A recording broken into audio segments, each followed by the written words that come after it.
বাংলাদেশে দাঁড়িপাল্লা মার্কা এটা কোরআন থেকে নেওয়া সূরা হাদিদ। এটা একটা ন্যায় বিচারের প্রতীক। সাতক্ষীরাবাসী এটাও আমরা কোরআনে কারিম থেকেই নিয়েছি, বানানো না। বাংলাদেশে দাঁড়িপাল্লা মার্কা এটা কোরআন থেকে নেওয়া সূরা হাদিদ 27 নম্বর পারা 20 নম্বর পৃষ্ঠার প্রথম নম্বর লাইনের 25 নম্বর আয়াতের মাঝের অংশে শব্দটা আছে।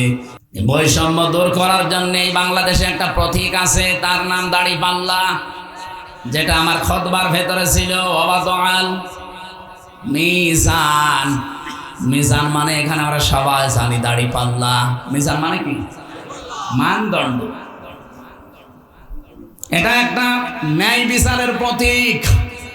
সাতক্ষীরাবাসী এটাও আমরা কোরআনে কারিম থেকেই নিয়েছি, বানানো না। বাংলাদেশে দাঁড়িপাল্লা মার্কা এটা কোরআন থেকে নেওয়া সূরা হাদিদ 25 নম্বর পারা 27 নম্বর পারা 20 নম্বর পৃষ্ঠার প্রথম নম্বর লাইনের 25 নম্বর আয়াতের মাঝের অংশে শব্দটা আছে। লাকাদ আরসালনা রাসূলানা বিল বায়্যিনাতি ওয়া আনজালনা মাআহুমুল কিতাবা ওয়াল মিজান লিয়াকুমান নাসু বিল কিসত। অবশ্যই পৃথিবীতে আমি যত নবী পাঠিয়েছি, আপনি মাওলানা বেলালীকে জিজ্ঞাসা করেন, এখানে আল্লাহ লাকাদ শব্দ বাদও দিলে আমরা কিন্তু নিজেরা আলেমরা অর্থ করে ফেলতাম। লাকাদ আল্লাহ কেন দিলেন? দুইটা তাকিদ দিয়েছেন, লাম একটা কদ একটা। আল্লাহ গ্যারান্টি দিয়েছেন দুইবার। অবশ্যই এই পৃথিবীতে আমরা যত নবী আর রাসূল পাঠিয়েছি, প্রতিটি নবীর সাথে 3টা জিনিস দিয়েছিলাম।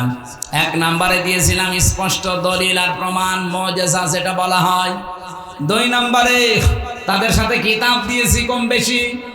3 নম্বরে তাদেরকে আমি মিজান দিয়েছি, দাঁড়িপাল্লা, যেটা আমরা মনে করি ন্যায় বিচারের এই প্রতীকটা দিয়েছি। কেন জানো? লিয়াকুমান নাসু বিল কিসতি, তারা যেন মানুষের ভেতরে ন্যায় বিচার কায়েম করতে পারে। বাংলাদেশে যে 54 বছরে আজও পর্যন্ত দাঁড়িপাল্লা তার জায়গা মতো যেতে পারেনি, এই জন্য এই দেশে আমরা এখন এবার জায়গা মতো চাই। আমি গ্যারান্টি দিচ্ছি, কোরআনের দিকে তাকিয়ে আপনি ন্যায় বিচার পাবেন। কোরআনের কথা মিথ্যা হবে? কত কিছু তো দেখলাম 54 বছরে কিছুই সত্য হয়নি। এবার এটা দেখেন, কিতাব ওয়াল মিজান আল্লাহ দিয়ে শেষ করে দেননি আয়াতটা। যদি শেষ করে দিতেন আমি আয়াতই পড়তাম না। লিয়াকুমান নাস, এখানে লাম মানে লামের বিশেষের মানে জন্যে। আল্লাহ বলেন কেন দিয়েছে জানো? এই জবাব দেওয়ার জন্য। লিয়াকুমান নাসু বিল কিসতি, মানুষের ভেতরে যেন ন্যায় বিচার করতে পারো। এটা রেকর্ড হচ্ছে, সারা দেশে যাচ্ছে। বাংলার মানুষেরা, আমি একজন ছোটখাটো আলেম হিসাবে উদারতা আহ্বান জানাচ্ছি, এবার এই ন্যায় বিচারের প্রতীক এই দাঁড়িপাল্লাটা একটু পাঠান। যেহেতু এখনো পর্যন্ত জালেমরা এটা আটক করে রেখেছে, আমরা চাই এই 13 তারিখে রায় আছে, দাঁড়িপাল্লা ফেরত দেওয়া লাগবে। হ্যাঁ, এটা চান না আপনারা? কারা চান দেখি?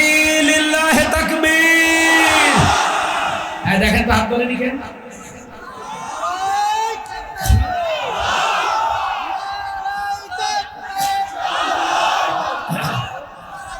আলহামদুলিল্লাহ, ঠিক আছে। আরে ভাই, এটা আমাদের অধিকার। এ মার্কা নিয়ে আমরা এই দেশে এমপি হয়েছে, এই দেশে মন্ত্রী হয়েছে, এই মার্কা নিয়ে না? কথা বলুন। এ মার্কা নিয়ে যারা এমপি হয় তারা যে কত সৎ চরিত্রের অধিকারী, এর বাস্তব প্রমাণ মাওলানা মতিউর রহমান নিজামী, বাস্তব প্রমাণ অধ্যক্ষ আব্দুল খালেক মন্ডল, মাওলানা রিয়াসাত আলী। এ জেলার সন্তান না? তা আবার কাকে দেখাবো? উনি মন্ত্রী ছিলেন, মাওলানা মতিউর রহমান নিজামী। মন্ত্রীর দায়িত্ব পালন করার পরে 36 টাকা রাষ্ট্রকে ফেরত দিয়েছে, এটা পৃথিবীর ইতিহাসেই প্রথম। আর আমরা যাদের দায়িত্ব দিই 36 টাকা, এই দরবেশ 36,000 কোটি টাকা চুরি করেছে।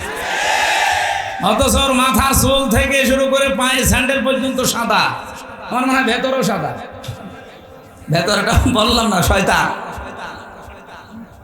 আর এত বড় স্বর্গ, 1-2 টাকা 36,000 কোটি আমার মনে হয় জীবনে এই লোকেরা যদি গুনতে দেন ওর হাত ব্যথা হয়ে যাবে,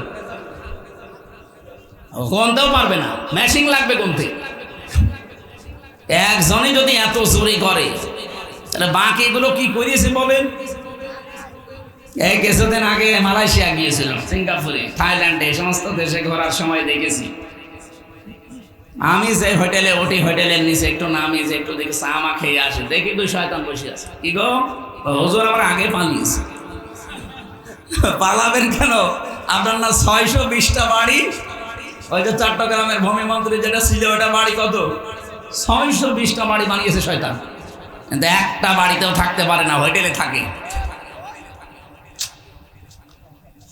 5 বছরে যদি আপনি 620টা বাড়ি বানান, এর এই 9 মাস থাকলে আরো 200 বাড়ি বানাচ্ছে।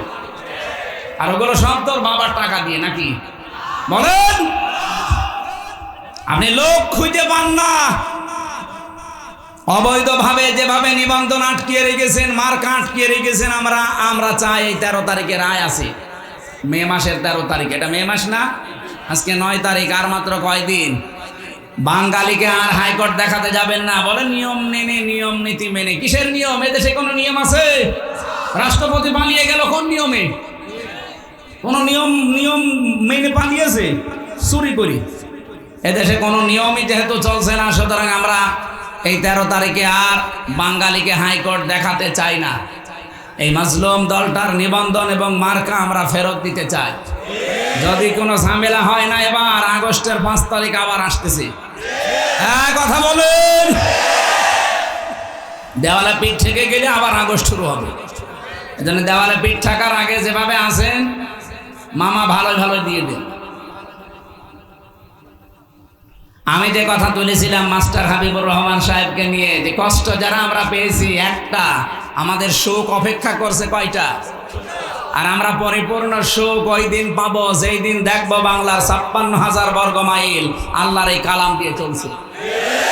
কি আপনি ওনারা জিজ্ঞাসা করেন, সেদিন আমরা পরিপূর্ণ শান্তি পাবো। কথা বলেন না কেন? এইটা দেখার আশায় আছি। জীবনের শেষ দিন হলেও যেন আল্লাহ এটা আমাদেরকে দেখায় যে এটা দিয়ে বাংলাদেশ চলছে। আপনি মিনি জান্নাত দেখতে পাবেন বাংলাদেশে ইনশাআল্লাহ। আজকের মাহফিলটা যার মাধ্যমে নিয়েছে, আমি যেহেতু আকিজ গ্রুপের আদ্দিন হাসপাতালের খতিব ছিলাম, ওখানকার একজন কর্মচারী আছে আপনাদের এলাকার সামায়, টাঙ্গাইলে বাড়ি, মঞ্জুর নাকি যেন নাম, মঞ্জুর ভাই নাকি যেন নাম।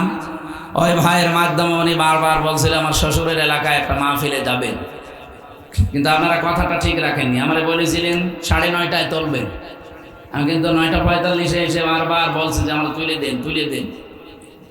আমি বলছে ভাই কেবল উঠলো, ভাই উঠলো, দুলা ভাই উঠবে না, এত দেরি করে ফেললেন। আমরা এত রাত পর্যন্ত জেগে থাকাই নিষেধ।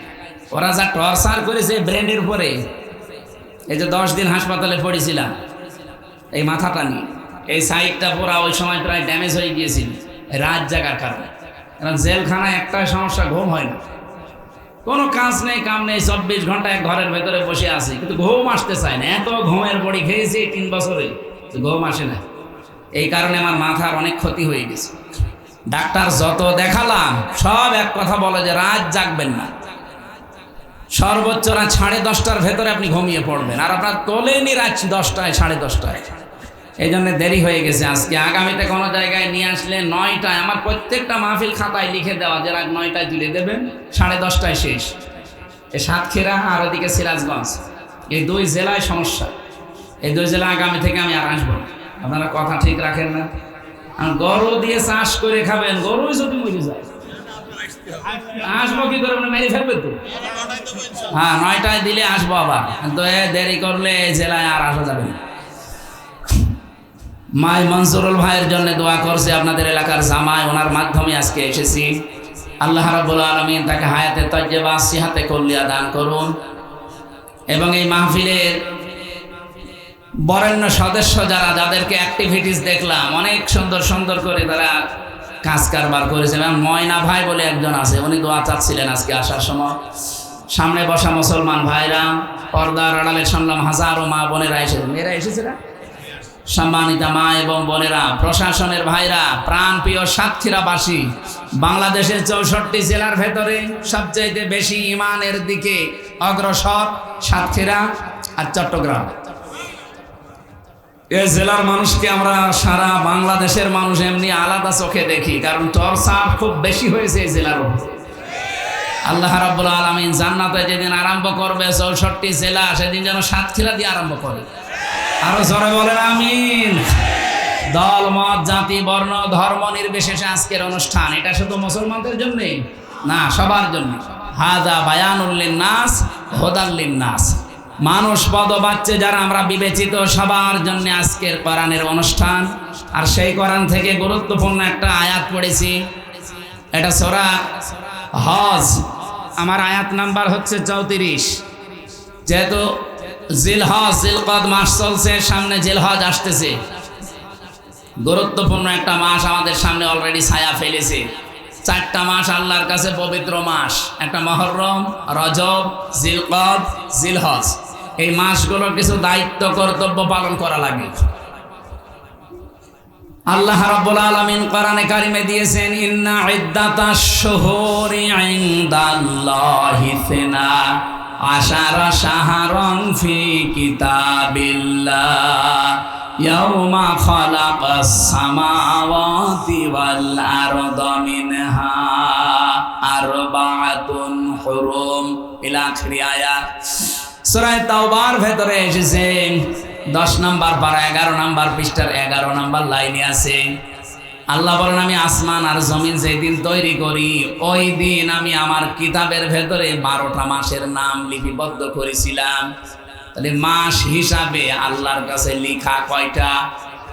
বলেন বলেন। ওই 12টা মাসের নাম আল্লাহ কোরআনে দেয়নি, শুধু একটা মাসের নাম দিয়েছেন, রমজান।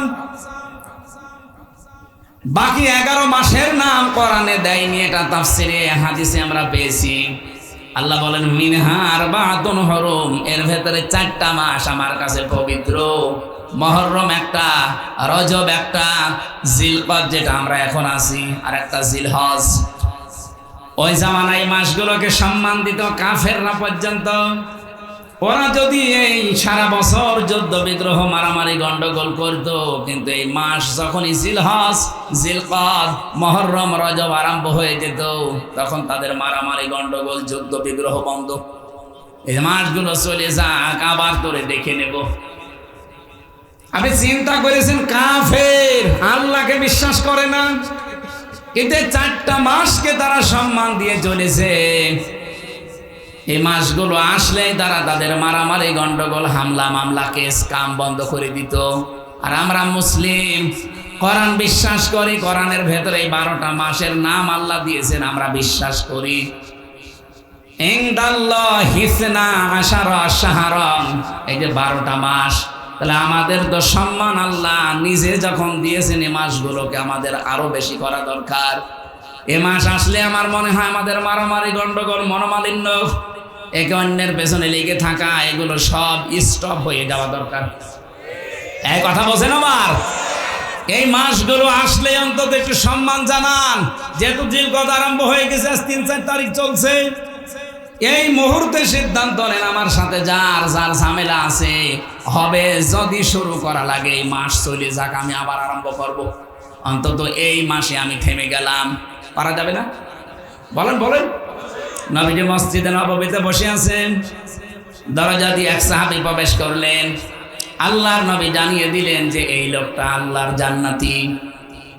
দ্বিতীয় দিন আবার বললেন এই লোকটা আল্লাহর জান্নাতি। তৃতীয় দিন আবার বললেন এই লোকটা আল্লাহর জান্নাতি।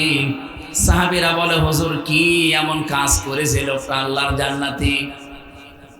একজন সাহাবী হযরত সাদ ইবনে আবি ওয়াক্কাস রাদিয়াল্লাহু তাআলা আনহু, তিনি বলেন, আমি তার জীবনের কাজকর্ম দেখার জন্য ছদ্মবেশে তার বাড়িতে আমি আশ্রয় নিলাম। ডাক দিয়ে বললাম, আল্লাহর বান্দা, আমি আপনার বাড়িতে মেহমান হতে চাই। 3টা দিন আমি তার সাথে আছি, তার বাড়িতে লেগে আছি, দেখি যে দিনে রাতে কি কাজ করে, এমন কোন গোপন আমল আছে কিনা।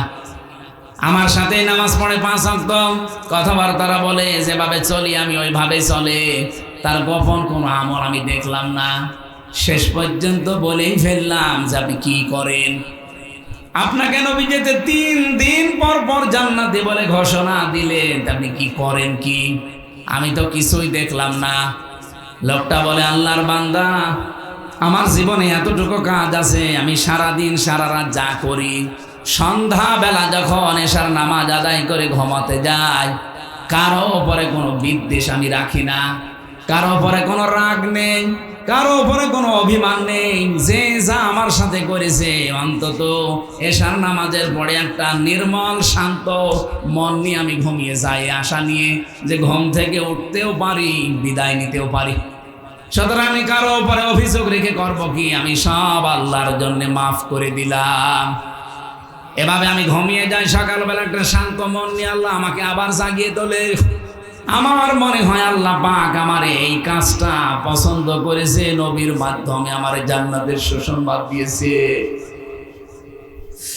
সাতক্ষীরাবাসী, হাদিসটা শুনতে খুব সহজ মনে হচ্ছে, নিজের সাথে মিলান তো। আমি আপনি পেরেছি। এই লোকটা ঘুমানোর আগে যার প্রতি যে রাগ ঝাল আছে, অভিযোগ আছে, সব মাফ করে দিয়ে একটা মন নিয়ে ঘুমায়, শান্ত মন, নির্মল।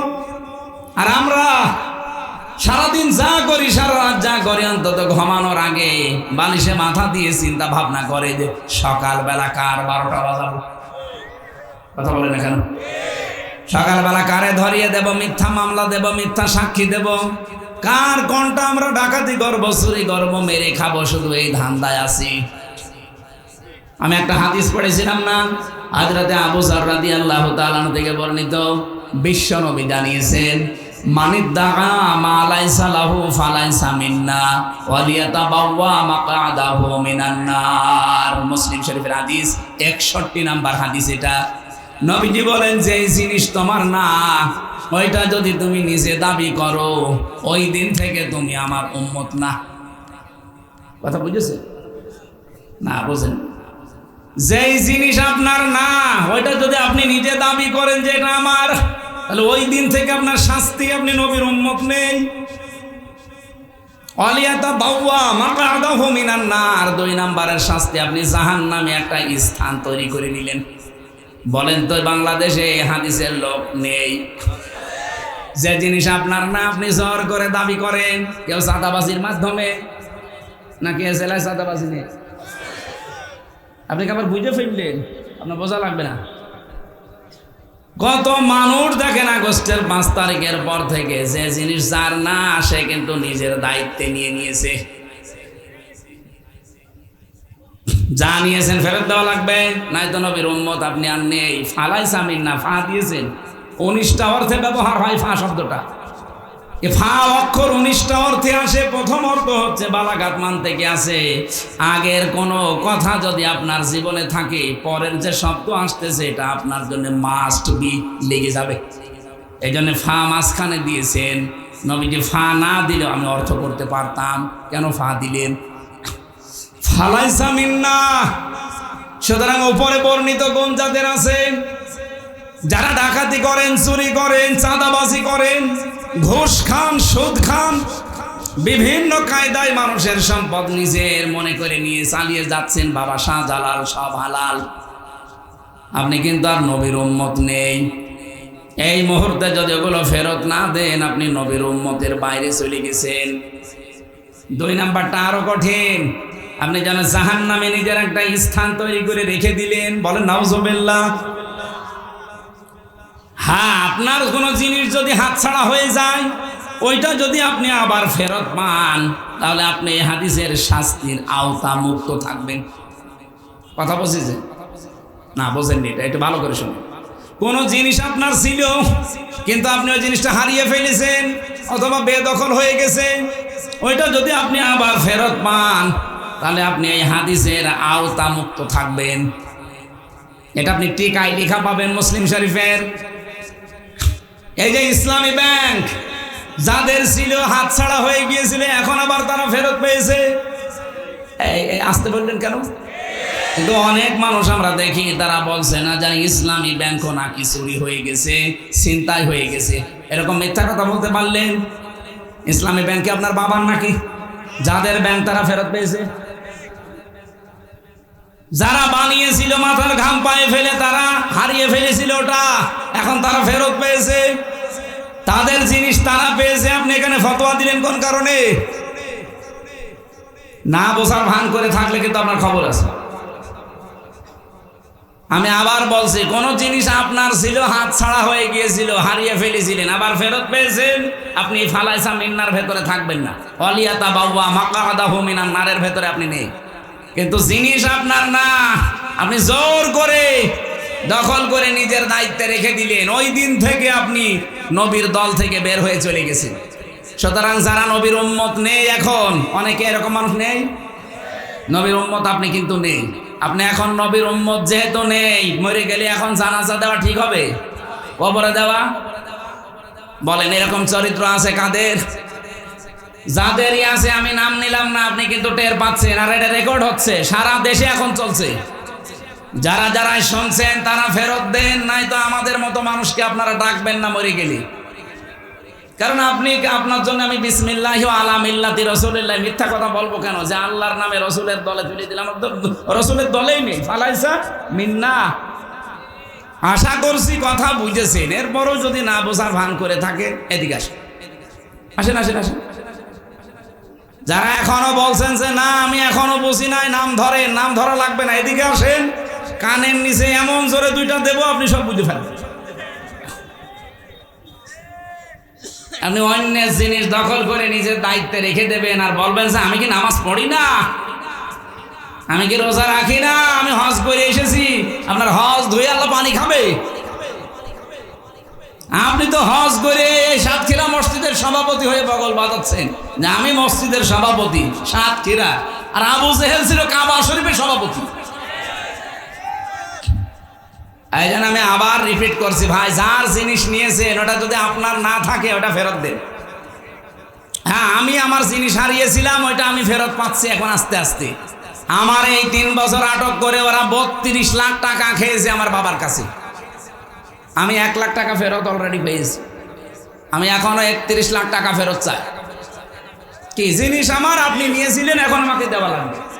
এইভাবে করে যে যা এই জেলায় হারিয়েছেন, এই সাতক্ষীরায় যে যা হারিয়েছেন, কোন দল করেন আমি ওসব জানি না, যা হারিয়েছেন ওটা এখন ফেরত নেন। যারা এতদিন দখল করে রেখেছিল আপনিও নিয়ে নেন, কারণ জিনিস আপনার, আপনি ফেরত নেন।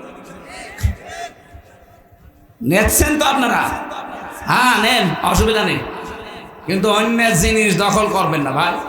অন্যের কোনো জিনিস যেটা আপনার না, জোর জবরদস্তি করে দখল করে যদি কোনো কায়দায় চালিয়ে দেন যে না বাবা শাহজালাল সব হালাল, আপনি কিন্তু নবীর উম্মতের বাইরে চলে যাবেন। আমার মনে হয় আপনারা বুঝে ফেলেছেন ওয়াজ, আলহামদুলিল্লাহ বুঝে ফেলেছেন। ঠিক আছে, আজকের তেলাওয়াত কিন্তু আয়াত যেদিকে, যেহেতু মাস একটা পবিত্র মাস, ওই সাহাবীর মতো জীবন আমাদেরও তৈরি করা দরকার। যে এতদিন যাই ছিল, হঠাৎ করে এই জিলকদ এসে গেছে, হারাম কোনো কাজ আমরা আর যাব না। যত হারাম কাজ সব থমকে দাঁড়িয়ে গেছি, বন্ধ। আমি এখন একটা নির্মল মন নিয়ে ঘুমিয়ে যাব। কারো উপরে আমার কোনো রাগ নেই, অভিযোগ নেই, অভিমান নেই। এরকম 7টা শিক্ষা আছে শুধু এই জিলকদ মাসের।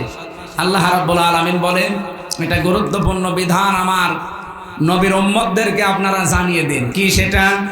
কোরবানি। যেহেতু সামনে আর 25-26 দিন আছে, এই বিধানটা আমাদের জানা দরকার। এখান থেকে কয়েকটা শিক্ষা আমরা দিতে চাই।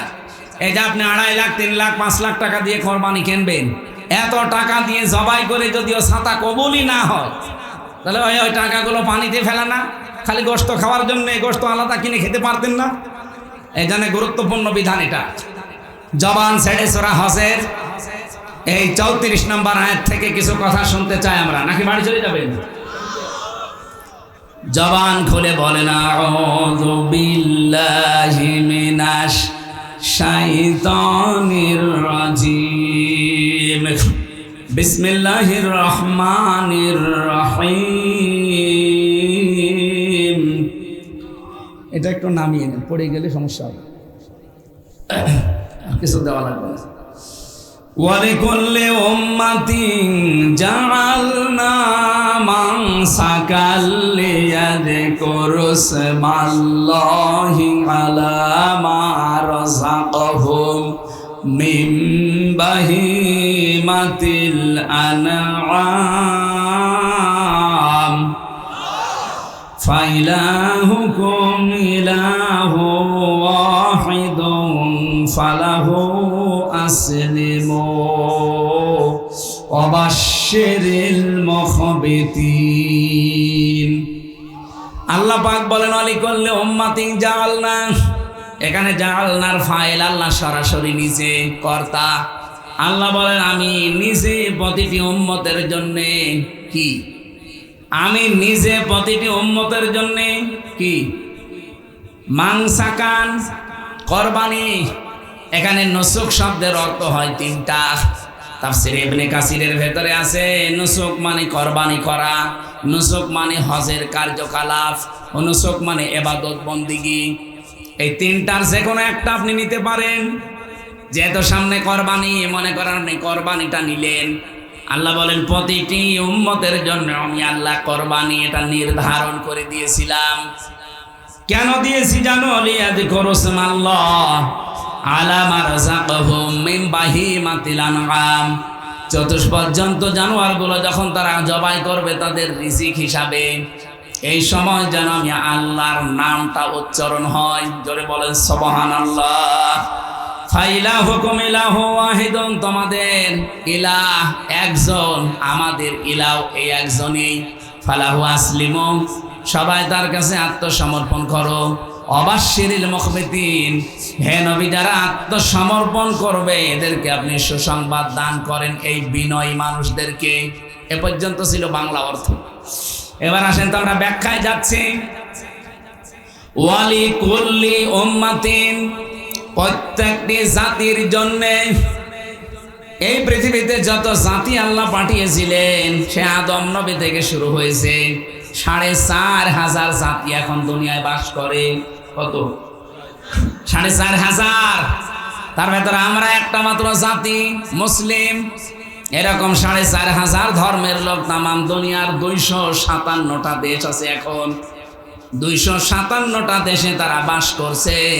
সবচাইতে বেশি মানুষ বাস করে খ্রিস্টান ধর্মে। কোন ধর্মে? এরপরে বাস করে মুসলিম, আমরা যারা ইসলামে আছি তারা। তামাম দুনিয়া এখন খ্রিস্টানের সংখ্যা 260 কোটি প্লাস, আর আমরা মুসলমান 210 কোটি। এরপরে অন্যান্য জাতিরা আছে ভাগ ভাগ করা। সাতক্ষীরাবাসী যেহেতু আল্লাহ উম্মাতিন শব্দটা দিয়েছেন প্রতিটি জাতির জন্যে, আদম নবী থেকে এবার আমি আরম্ভ করব। আল্লাহ সূরা মায়েদার 27 নম্বর আয়াতের তাফসীর নিজে করছেন। ওয়াতলু আলাইহিম নাবা আবনাই আদামা বিল হক ইয ক্বাররাবা কুরবানান ফাতুকব্বিলা মিন আহাদিহিমা ওয়া লাম ইউতাকাব্বাল মিনাল আখার قال لا أقتلنك قال إنما يتقبل الله من المتقين। বলেন আমিন। আল্লাহ পাক বলেন নবী আপনার উম্মতদেরকে আপনি আদম নবীর 2 সন্তানের কাহিনী একটু তেলাওয়াত করে করে শোনান। আমরা যেহেতু আদম নবীর ওই জামানায় ছিলাম না, আমাদেরকে আল্লাহ তেলাওয়াত করে শোনাতে বলেছেন। কি করে? বিল হাক্কি, যথাযথভাবে, যেভাবে আমি আল্লাহ কাজটা ঘটিয়েছিলাম ওইটা একটু শোনান। কেন? এটা শুনে আমরা করব কি? আমাদের ভেতরে এখান থেকে কিছু নেওয়ার মতো জিনিস আছে। তাদেরকে আমার আল্লাহ দুইটা ভাইয়ের কথা এখানে দিয়েছেন, হাবিল আর কাবিল। তাদের জামানায় একটা কোরবানির নিয়ম ছিল। এদিকে তাকান।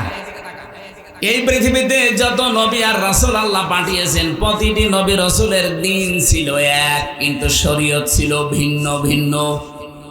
আদম নবী থেকে আমাদের নবী পর্যন্ত প্রতিটি নবীর দিন এক, কিন্তু শরীয়ত আলাদা আলাদা। আদম নবীর দিন যা ছিল মুহাম্মদুর রাসূলুল্লাহর দিন তাই ছিল, কিন্তু আদম নবীর শরীয়তের ভেতরে যা ছিল মুহাম্মদুর রাসূলুল্লাহর শরীয়তে তাই নেই। শুধু একটা জিনিস সবার এক ছিল। আমি বলবো সামনে, আদম নবীর শরীয়ত ছিল কি? তারা চাটিয়াল ময়দানে কোরবানির পশু জবাই করে রেখে আসতো। যার হালাল টাকা তার আকাশ থেকে আগুনের ঝলক এসে পুড়িয়ে ফেলতো। উনি বুঝতো যে আমার কোরবানি কবুল হয়ে গেছে। আর যার টাকা 2 নাম্বার হারাম টাকা, তারটা ওইভাবে পড়ে থাকতো। আমার মাঝে মাঝে চিন্তা হয় আয়াতটা পড়ার পর যদি এই শরীয়ত এখন বাংলাদেশে থাকতো, কত মানুষ যে আমরা ধরা খাতাম। কথা বলছেন কেন? দেখতে মনে হয় বিশাল বুজুর্গ, চাটিয়াল ময়দানে রেখে আসলে বোঝাছে তো যত 2 নাম্বার না 3 নাম্বার ধরা পড়ে যেত না। এই শরীয়ত আল্লাহ আমাদের দেয়নি।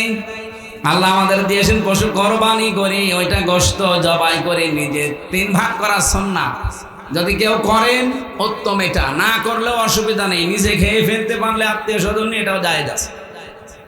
আল্লাহ আমাদেরকে শুধু কোরবানি জবাই করে গোশত খাওয়ার জন্য এটা দেননি। আদম নবী আলাইহিস সালামের এই 2 সন্তানের শিক্ষা হচ্ছে যে হাবিলেরটা কবুল হয়েছিল, কাবিলেরটা কবুল হয়নি। সঙ্গে সঙ্গে হাত প্রসারিত করে বলেছে তোকে আমি মেরে ফেলবো, আমারটা হলো না, তোরটা হলো কেন? এই জোর যার মূল্যক তার, এই নীতি শুরু হয়েছিল আদম নবীর এই কাবিল সন্তান থেকে। ও জোর দেখিয়েছিল। আমার মনে হয় এইটা এই 15.5 বছর একটু বেশি হয়েছিল। জোর যার মূল্যক তার, কেউ বসেছিল পাতি নেতা, তাও বসে নেই। এক কথা বলছে না কেন? কেউ চেনে না, শয়তানেও চেনে না, তারপরও তার দাপট কি গো। আমার দাদা, আমি জেলখানায় থাকতে উনি মারা গেছেন।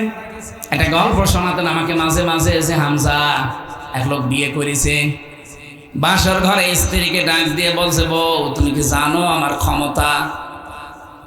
স্ত্রী বলছে কেবল বিয়ে করে নিয়ে আসলে তোমার ক্ষমতা আছে না নেই আমি জানবো কি করে?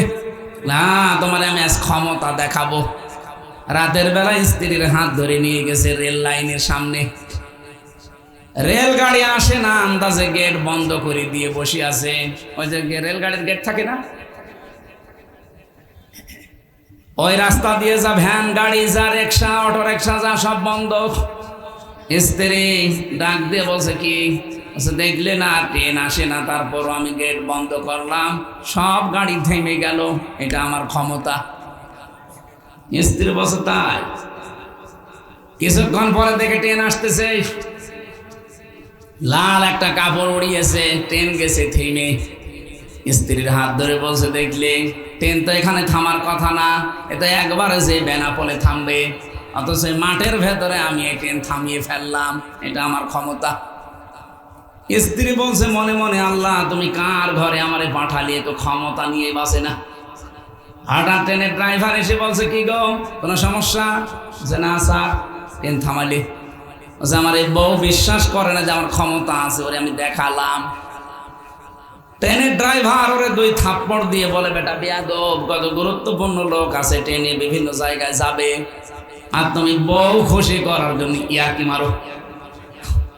ট্রেন নিয়ে যখন চলে গেছে, বউ বলছে ওগো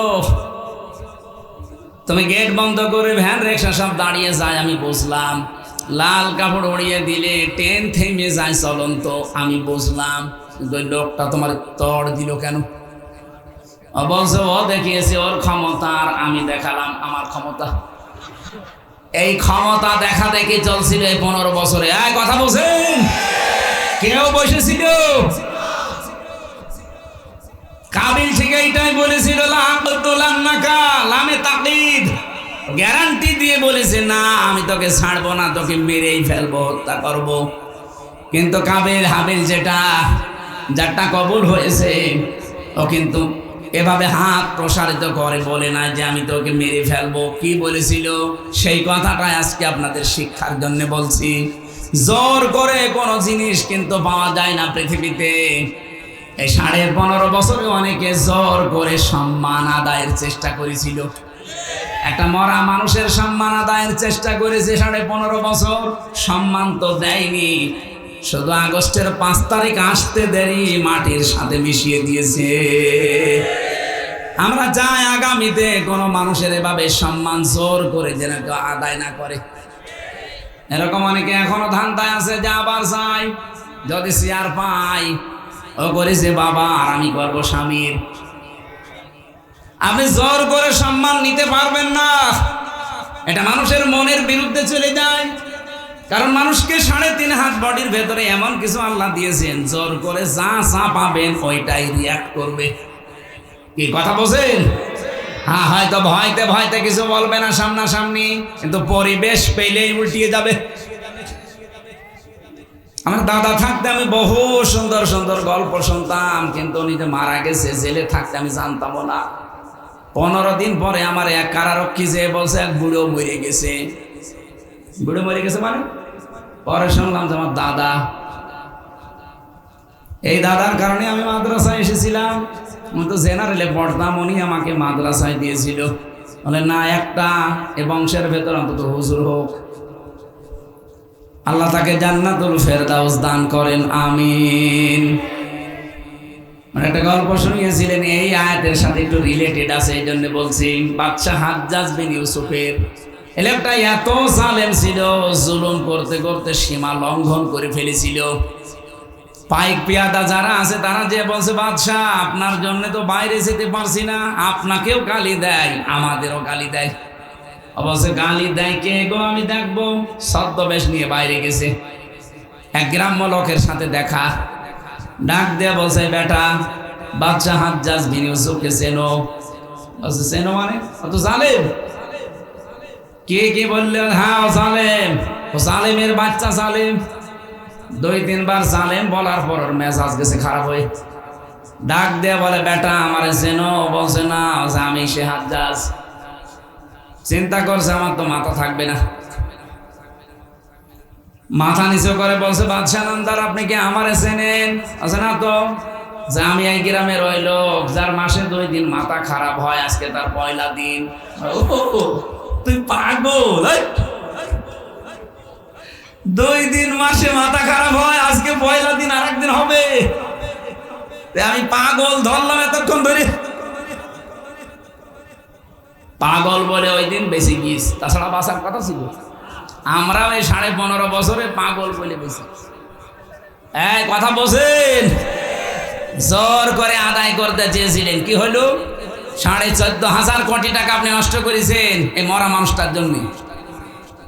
একদিনে আমার মনে হয় এখন একটা কানও খুঁজে পাওয়া যাবে। সেদিন কয়রায় যাচ্ছিলাম, যাওয়ার সময় কয়েকটা খালি কান মান কিছু নেই, সব উল্টিয়ে দিয়েছে। এজন্য আগামীতে যারা আসবেন জোর করবেন না, যে আসেন জোর করবেন তো আপনার বাড়িও এরকম 5 বছর পরে শ্মশান হয়ে যাবে। কে কথা বলেন না কেন? এটাকে আমি বানিয়ে বললাম। সূরা নমলের ভেতরে পাবেন 19 নাম্বার পারা, 20 নাম্বার পৃষ্ঠা, 7 নাম্বার লাইনের 52 নাম্বার আয়াতে আছে, প্রথম অংশে পাবেন।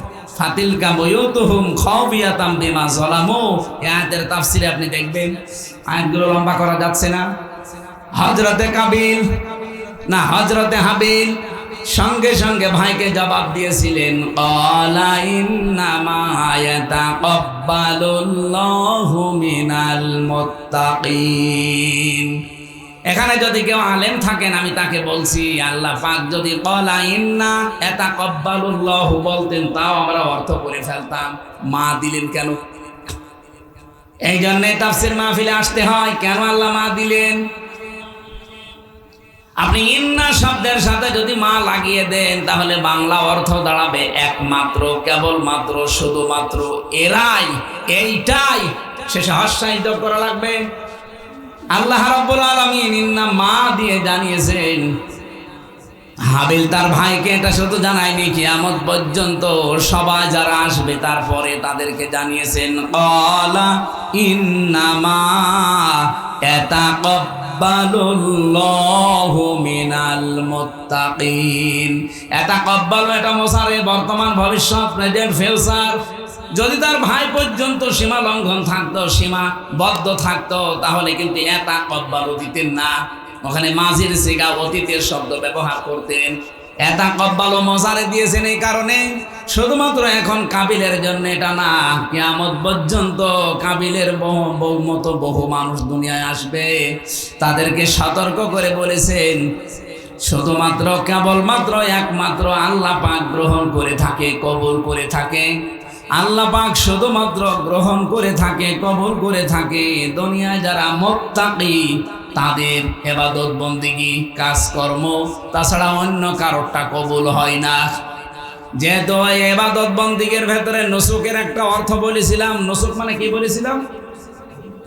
নুসুক মানে কোরবানি, নুসুক মানে ইবাদত বন্দেগী, নুসুক মানে হজের কার্যকলাপ। তিনটা অর্থ আছে। আপনার জীবনের কোনো কিছু কবুল করাতে হলে আপনাকে আগে মুত্তাকি হওয়া লাগবে। এমনকি এই কোরবানিও যদি কবুল করাতে চান, তাকওয়া ছাড়া কোরবানি কবুল হবে না। লা ইয়ানালাল্লাহা লুহুমুহা ওয়ালা দিমাউহা ওয়ালাকিন ইয়ানালুহুত তাকওয়া মিনকুম। আল্লাহ পাক বলেন, লান শব্দ দিয়েছি এনাল, এর আগে মোজারের আগে লান আসলে বাংলা অর্থ দ্বারা জীবনেও হবে না, কখনোই হচ্ছে না, হবে না। তোমাদের গোশত, চর্বি, চামড়া, তোমাদের পশুর, এ সমস্ত কোনো কিছু আল্লাহর কাছে পৌঁছায় না। আল্লাহর কাছে শুধুমাত্র পৌঁছায় তোমাদের মনের তাকওয়া। কি পৌঁছায়? তাকওয়াটা কি? বাংলাদেশ, ভারত, পাকিস্তান এই তিনটা দেশে একটু ঝামেলায় আছি আমরা। তাকওয়া বললে আমরা শুধু পোশাকের তাকওয়া খুঁজি, যে বিশাল জব্বা গায়ে দেওয়া লাগবে, সুন্দর টুপি মাথায় দেওয়া লাগবে, হাতে তসবিহ থাকা লাগবে, তাহেরি ভাইয়ের মতো বিশাল একটা পাগড়ি মাথায় দেওয়া লাগবে, আর মাঝে মাঝে একটু জিকির করা লাগবে, হো হো। বিশাল তাকওয়াবান হয়ে গেছে না? তাকওয়ার প্রথম অর্থ হচ্ছে আল্লাহর ভয়, এটা তোমরা সবাই জানি। তাকওয়ার আসল অর্থ হচ্ছে যজ্ঞ। কি বললাম? যজ্ঞ। যোগ্যতা অর্জন করা লাগবে আপনাকে। যে যে জায়গায় আমরা আজ যেতে চাই, ওই জায়গায় পৌঁছাতে হলে আমাদের যোগ্যতা থাকা লাগবে। সত্যি আমাদের যদি যোগ্যতা না থাকে, আল্লাহ পাক আমাদেরকে সাহায্য করবেন না। এখানে কোরআনে কারিমে যত জায়গায় সাহায্যের কথা যেখানে আসবে, দেখবেন ঈমানের পরে আল্লাহ হয় সালেহ দিয়েছেন, নাই তাকওয়া দিয়েছেন। আমি আধুনিক ব্যাখ্যা তাফসীর পড়ে দেখেছি, সালেহ এবং তাকওয়া এই দুইটা শব্দের অর্থই বাংলা অর্থ আসে যোগ্য, যোগ্যতা। শুধু ঈমানে নিয়ে বসে থাকলে হবে না, আপনাকে প্রস্তুতি নেওয়া লাগবে, যোগ্যতা অর্জন করা লাগবে। আজ পাকিস্তানের সাথে ভারত পারছে না, তাদেরকে দেখে দাদা বাবা দোলা ভাই বলে পালাচ্ছে। এটা বাংলাদেশের সাথে হলে করতো না, কারণ ওদের যা আছে আমাদের সে জিনিস নেই।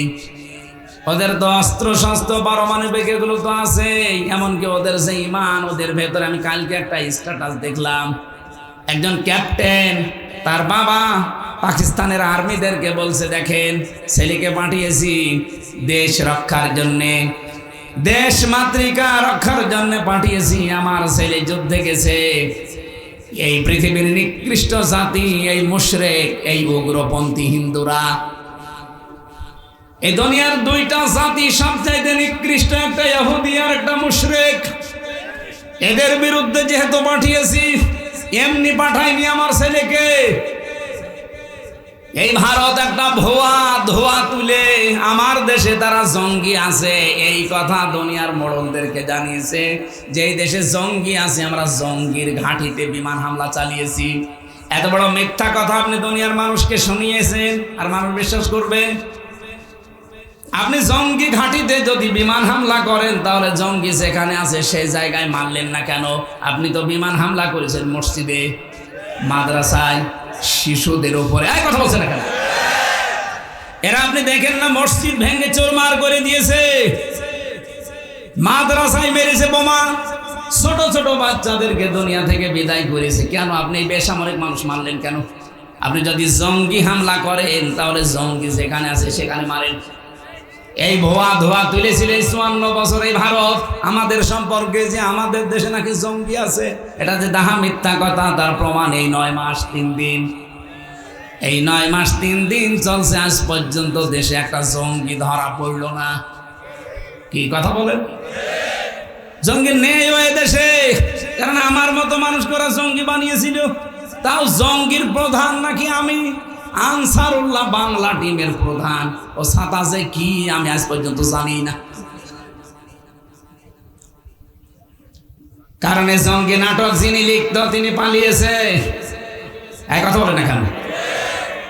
তাদেরকে আজ নিষিদ্ধ করার জন্য সারা বাংলাদেশ এখন সব এক জায়গায় হয়ে গেছে, এখন আর দল মত নেই। আমরা চাচ্ছি খুব তাড়াতাড়ি তাদের নিষিদ্ধ করে দেন, নয়তো প্রায় 4500 কত 4500 মানুষ অলরেডি ইন্ডিয়াতে পালিয়ে বসে আছে। তারা ওখানে বসে বসে হাওয়া খাচ্ছে না। আরে ভাই, তাদের কিছু না থাক, তাদের ব্রেন তো কাজ করছে, তারা ষড়যন্ত্রে মেতে আছে। ওরা ওই দাদা বাবুদেরকে দিয়ে দেশটা অস্থিতিশীল করার জন্য চেষ্টা চালাবে।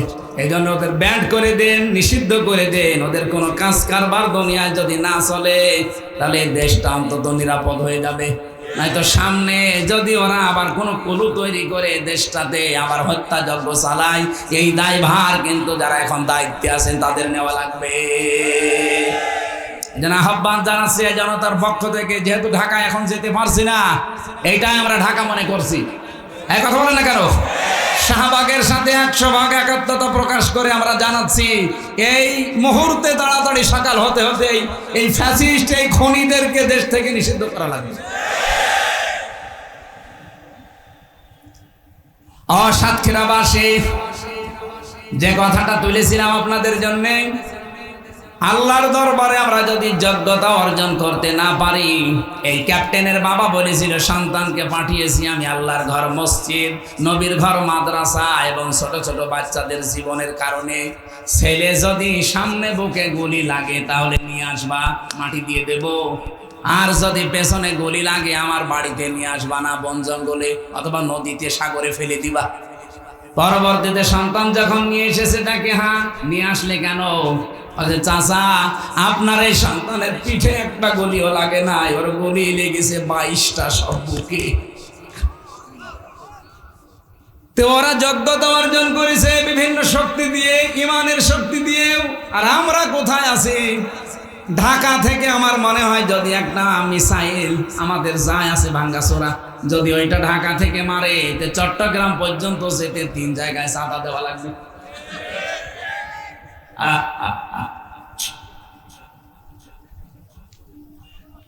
এমনি নেই তো নেই, যদি থাকে একটা, আমার মনে হয় ঢাকা থেকে চট্টগ্রাম মাত্র 250 কিলো, ও দেশ পারও হবে না, 250 কিলো যেতে যেতে 3-4 জায়গায় চাঁদা ধরবে। একবার ওই যে নারায়ণগঞ্জে বসে আছে আল্লাহর ওলি শামীম ওসমান, 72 রাকাত তাহাজ্জুদ পড়তো। পুরাটা মিথ্যা কথা। তাহাজ্জুদের নামাজ মাত্র কয় রাকাত? 8 রাকাত নয় 12 রাকাত। তো 72 রাকাত পড়ে, তার মানে জীবনে নামাজই পড়ে না তাহাজ্জুদ। ওই জায়গায় একবার ধরতো। এরপরে কুমিল্লায় আরেক মস্তান আছে, ওই যে বাহার মস্তান, ওই বাহারে ধরতো। এরপরে ফেনীতে জয়নাল হাজারে ধরতো। এরপরে তো চট্টগ্রাম। 3 জায়গায় যদি এই মিসাইল যেতে যেতে চাঁদাবাজি হয়, তো মিসাইল যাবে। আমাদের কি আছে বলেন? আমাদের যে কোরবানির সামনে আসতেছে, কবুল হবে কি দিয়ে? কবুল হবে। আমাদের তাকওয়া আছে। তাকওয়া মানে শুধুমাত্র জব্বা গায়ে দিয়া না, আল্লাহর ভয় না। তাকওয়া মানে যজ্ঞ। 2 নম্বরে তাকওয়ার ব্যাখ্যা, তাকওয়া মানে আল্লাহর নিষিদ্ধ কাজগুলো ঘৃণা ভরে ছেড়ে দেওয়ার নাম তাকওয়া। এমনি ছেড়ে দেওয়ার নাম খাউফ। আর তাকওয়া হচ্ছে নিষিদ্ধ কাজ যেগুলো ঘৃণা ভরে ছেড়ে দেওয়া, এর নাম কি? এই যে পরকীয়া প্রেম যারা করেন, এটা নিষিদ্ধ কাজ না? বলেন বলেন, এটা শুধু ছেড়ে দিলে হবে না ঘৃণা করে ছেড়ে দেওয়া লাগবে? কারা কারা ছেড়ে দেবেন হাত তোলেন তো। এই লাইন চলছে কার সাথে? এদিকে আসুন। 2 হাত তুলিস। দাড়ি মুখে নিয়ে লজ্জা করেন আপনার? কার সাথে লাইন আছে আপনার বলেন? আপনার ভাবির সাথে না প্রতিবেশীর স্ত্রীর সাথে? শালীর সাথে? যার সাথে লাইন থাকে এই মুহূর্তে তওবা করেন। মোবাইল নাম্বারে না নাম্বার চেক করে দেন। না না, আমি হাসির জন্য বলি না। যাদের যার সাথে লাইন আছে এই মুহূর্তে নাম্বার ডিলিট করেন। মেয়ে লোকের সাথে গল্প করা জায়েজ নেই, শুধু 14 জন মেয়ে লোক ছাড়া। কয়জন? আপনার নিজের মা, নিজের আপন বোন, নিজের ফুফু, নিজের আপন খালা, নিজের পুত্রবধূ, ভাইয়ের মেয়ে, বোনের মেয়ে, এরকম 14 জন মহিলা আছে স্ত্রী। এর বাইরে যদি কারো সাথে গল্প করতে চান মোবাইলে, প্রথমে সালাম দেওয়ার পরে যদি দেখেন যে না এই 14 জনের গলার মতো হচ্ছে না, কেটে দেবে। জায়েজ নেই কথা বলা। কিসের কথা বলবেন আপনি? আপনি কি মাসলা মাসাইল জানেন যে আপনাকে মাসলা জিজ্ঞাসা করে? আমার এই মোবাইলে যত কল আসে বিভিন্ন মাসলার জন্য, যদি আমি গল্প আরম্ভ করি ঘন্টার পর 24 ঘন্টা কিন্তু গল্পই করা লাগবে। এই 2 দিন আগে মালয়েশিয়া থেকে, ইন্দোনেশিয়া থেকে ওরা তো এই ফেসবুকে চেহারা দেয় না, এমন এমন সুন্দর করে কাটিং দেয়, আপনি দেখলে পাগল হয়ে যাবে। এ দিয়ে প্রথমে মেসেজ দেয়, মেসেজের রিপ্লাই দিলাম যে কি কোনো সমস্যা, কিছু দরকার, তারপরে আর কিছু দেয় না। তার মানে যদি কল ধরতাম, কথাবার্তারা এমন ভাবে শুরু করতো, ওইটা ওরা রেকর্ড করে ইন্টারনেটে দিয়ে বলতো, এই দেখেন হামজা। আমার 12টা বেজে যেত। একবার সেই কি ট্রাক যেন, মোরাদ ট্রাক, টাকলা মোরাদ, 6 মিনিট 32 সেকেন্ড শুধু ফাঁস হয়ে গেছে। ওর মন্ত্রিত্ব গেছে, এমপিগিরি গেছে, দল থেকে বাদ দিয়েছে। আর আমার যদি কিছু ফাঁস হয়, একেবারে উল্টপাল্ট হয়ে যাবে না?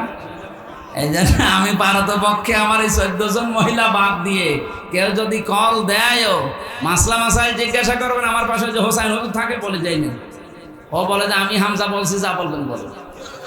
কথাবার্তা শেষ, যদি মাসলা যদি জানা থাকে বলে দিই যে এটা বলে দেন, না হলে দরকার নেই। মেয়েদের সাথে কথা বলার ব্যাপারে খুব সেন্সিটিভ থাকা লাগবে ভাই। এটা কিন্তু রেকর্ড হচ্ছে। আপনি মনে করছেন কি আর রেকর্ড করবো মানে? আমি নিজে রিমান্ডে যেয়ে দেখেছিলাম, ওদের যে মেশিন আছে অত্যাধুনিক। এই যে বাটন মোবাইলে যারা কথা বলে, অনেকে বলে যে ফেসবুকে, এরপরে হোয়াটসঅ্যাপে কল দিলে ওরা টের পায় না। কে বলেছে আপনার টের পায় না? সব ওরা দেখতে পাচ্ছে। এমন অত্যাধুনিক মেশিন নিয়ে এসেছিল এই সাতক্ষীরার মাওলানা আমিরুল ইসলাম বেলালি, নাম শোনেননি? ওই যে কলারমায় বাড়ি। আমি যেই দিন ধরা পড়লাম, তার পরের দিন ওই ভাই কল দিয়েছে আমার বাড়িতে। আপনি চিন্তা করতে পারেন, সাতক্ষীরার কেউ কল দিলে সেটা রেকর্ড করে পরের দিন রিমান্ডে আমারে শোনাবে? কল্পনায় আসে?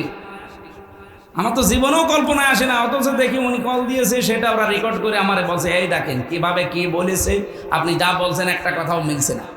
আমি তো আর জানি না, যেদিকে গোপনে গোপনে সব এদিকে সেট করা আছে। যার সাথে কথা বলবেন খুব হিসাব নিকেশ করে। এমনকি মোবাইলে স্ত্রীর সাথে যে কথাবার্তার রংঢং দিয়ে বলেন, যদি বলতে পারেন এটা সওয়াব হবে। কিন্তু আমার মনে হয় মোবাইলে এগুলো বলা ঠিক না, কারণ ওই শয়তানরা অফিসে বসে বসে সব দেখে। আরও কিছু গোপন বিষয় আছে, আমি নিচে নামতে পারছি না। আপনারা সতর্ক থাকবেন এই বিষয়টা। যারা পরকীয়া প্রেমে আছেন, যেহেতু এটা অবৈধ কাজ, একটা হারাম কাজ। আজ কত মানুষ এভাবে 2-3 মাস, 5 মাস, 6 মাস, 1 বছর লাইন করে আর পাত্তা দিতে চায় না। তখন দেখা যাচ্ছে মেয়ে যে বাড়িতে বলে যে আমি অনশন করলাম, আমার বিয়ে না করলে আমি মরে যাব। এই দেশে হয় না, এলাকায়। এই জন্য আমাদের সতর্ক থাকা লাগবে। আল্লাহ আমাদেরকে নিষিদ্ধ কাজগুলো ঘৃণা করে ছেড়ে দেওয়ার তৌফিক দিন, বলেন আমিন। সম্মানিত মা বোন যারা এসেছেন, খাদিজাতুল কুবরার দিকে আপনারা তাকান। জীবনে মহিলা 1 ওয়াক্ত নামাজ পড়েনি। আমাদের এই মা 1 ওয়াক্ত নামাজ পড়েনি, একটা রোজা রাখেনি, জীবনে একটা দিনের জন্য পর্দায় ছিল না।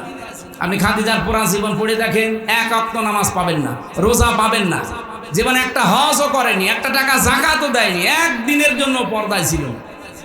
কেন ছিল না? কারণ তার ইন্তেকালের পরে এই বিধানগুলো সব নাজিল হয়। এই জন্য উনি মানেননি, পারেননি মানতে।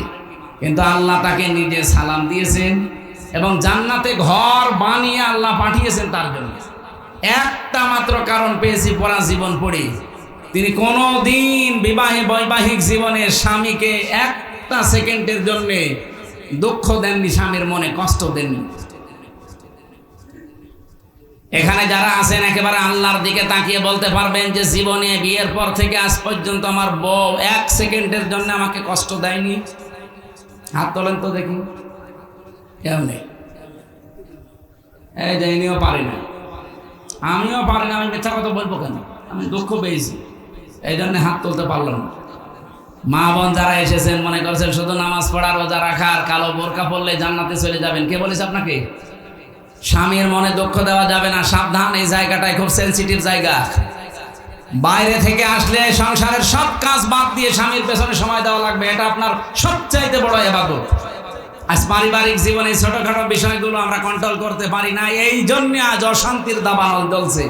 আমি জেলে বসে বসে কয়েকটা চটি বই লিখেছিলাম মেয়েদের এই জীবন নিয়ে, পারিবারিক জীবনের সমস্যা, দাম্পত্য জীবনে এবং তার সমাধান। এই বইগুলো আনতে পারেন। আমার গাড়িটা নষ্ট হয়ে পড়ে আছে যশোরে, আমি অন্য একটা গাড়ি নিয়ে এসেছি। ওরা নিয়ে এসেছে কিনা আমি জানি না, এসেছে। যদি এনে থাকে তাহলে ওনাদের কাছে নিয়ে আপনার স্ত্রীকে, মাকে পড়ায়েন। আমরা একটা শেষ করতে পারছি না, হালকা কালেকশন করলে ভালো হয়। আবার প্রশ্ন দেখছেন, এই যারা গেছে ভেতরে, ওনারা কই? লোকজন কই? যা যে নিয়ে এসেছিলেন আপনারা একটু পারলে দিয়ে দেন তো ভাই। আর আগামীতে আমি আবার বলছি, আমার রাত সর্বোচ্চ 9টা থেকে 9:30 স্টেজে তোলাই লাগবে, না হলে আমার নিয়ে আসবেন না। মেয়েটির জন্য কন্যা সন্তান হয় না, তার মাথায় পানি ঢেলে দেন। আরে মাথায় পানি ঢালা আসবে না, এমনি দোয়া। আমার আব্বা খুব অসুস্থ। হ্যাঁ ঠিক আছে, কয় আপনারা গেছেন ভেতরে, কয় লোকজন, কয় আপনার সেই লোকটা কয়, একটা লোক তো দেখি না। কালেকশন বারবার করেছেন তো, এই জন্য মানুষ তো বিরক্ত। এখন 12টা 10 বাজে, এখন তাহাজ্জুদের সময়, আমি আর টানতে পারছি না। আল্লাহুম্মা আমিন। লা ইলাহা ইল্লা আনতা সুবহানাকা ইন্নী কুনতু মিনাজ জালিমিন। আল্লাহুম্মা গফিরলি ওয়ারহামনি ওয়াহদিনি ওয়াফিনি ওয়ারযুকনি ইয়া রাব্বাল আলামিন। আল্লাহ বিশাল আয়োজনে যারা আশ্রম দিয়েছে, এই মানুষগুলোকে কবুল করে নাও। এলাকায় মাটির নিচে যারা ঘুমিয়ে আছে, এদেরকে ক্ষমা করে দাও। আল্লাহুম্মা আনসুর ইখওয়ানানা ফি পাকিস্তান, আল্লাহুম্মা আনসুর ইখওয়ানানা ফি ফিলিস্তিন, আল্লাহুম্মা আনসুর ফি ইখওয়ানানা হিন্দুস্তান। রব্বুল আলামিন, মুসলমানরা যেখানে কষ্টে আছে, মুসিবতে আছে, তাদেরকে তুমি বাঁচাও। এই সাতক্ষীরার মাটির নিচে যারা ঈমান নিয়ে ঘুমিয়ে গেল, এদেরকে মাফ করে দাও। সম্মানিত মা বোনদেরকে তুমি খাদিজাতুল কুবরার মতো বানিয়ে দাও। আল্লাহ, স্বামী সংসারে যাদের অশান্তি আছে, মেহেরবানি করে শান্তি দান করো। রব্বুল আলামিন, ওরা আজকে মসজিদগুলো ভেঙে দিচ্ছে, নবীর ঘর মাদ্রাসা মাটির সাথে মিশিয়ে দিচ্ছে, ছোট ছোট মাসুম বাচ্চাদেরকে তারা বিনা কারণে শহীদ করছে। এই পৃথিবীর নিকৃষ্ট জাতি ইহুদি এবং মুশরিকদেরকে দুনিয়ার জমিন থেকে হালাক করে দাও। মুসলমানদেরকে তুমি ঐক্যবদ্ধ হওয়ার সুযোগ দাও। আল্লাহ, মাহফিলের সম্মানিত সভাপতি, প্রধান অতিথি, বিশেষ অতিথি, আমরা যারা এসেছি, যে ভাইয়ের মাধ্যমে আসলাম, আল্লাহ রাত দিনে চাকরি করে মঞ্জুরুল ভাই, তার শ্বশুর বাড়ি এলাকায় এই জামাইটাকে